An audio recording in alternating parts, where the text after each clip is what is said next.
I just mentioned that we got some late-breaking news tonight out of Flint, Michigan. That is not good news in terms of how things are going, in terms of the recovery from the lead poisoning disaster in Flint, Michigan. We've got that news from officials coming up in just a moment. But if you want to know what the recovery is going like in Flint from the people who are living it, we got a chance this week to ask some of the people who live there. What do you want to see happen in Flint to make this whole situation right? A new pipeline for us to have water flowing from Detroit, Port Huron, wherever we need to be, so that it's clean, fresh water for our people. The government needs to work together, not as a separate faction here, separate faction there. Just work together for the common good of the people in Flint. I'm afraid for the lasting effects that it's going to have on my 5-year-old daughter.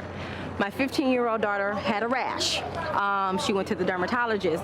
She broke out for 3.5 months. We went through extensive treatment with the dermatologist. So this is affecting our day-to-day lives because we don't know what to expect. We don't know what the lasting effects of this will be, and it's very unsettling and very scary. And I just hope that this government will do what it needs to do in order to correct the situation.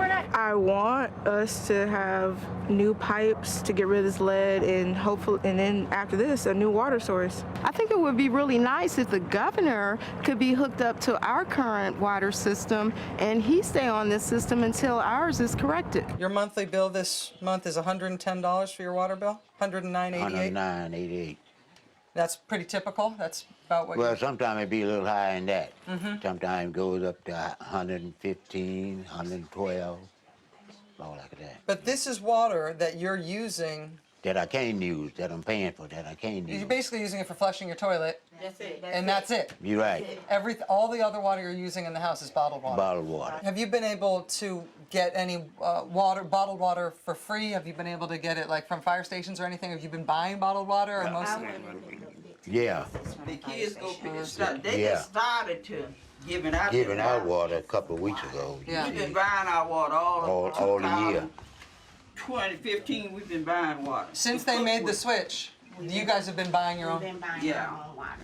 Until 3 weeks ago, they decided to bring in the National Guard, Blue Cross, Red Cross, and start giving waters to people. But 1 case per household is what they drop off. Yeah. And you were, for more than a year before that, you've been paying for bottled water yourself, right, in addition to paying your water bills for the water you can't use. Right. One visit from Governor Rick Snyder's response team in the 4 months since the governor acknowledged that Flint's water has been contaminated by lead. One visit, and the state dropped off a single case of water like it was a free Thanksgiving turkey.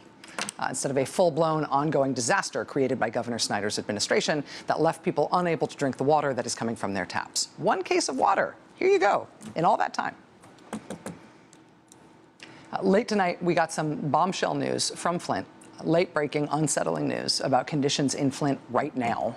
And it's not clear that the state response to this new development is anywhere near sufficient to the task, even now, with the declaration of emergency and all the rest of it.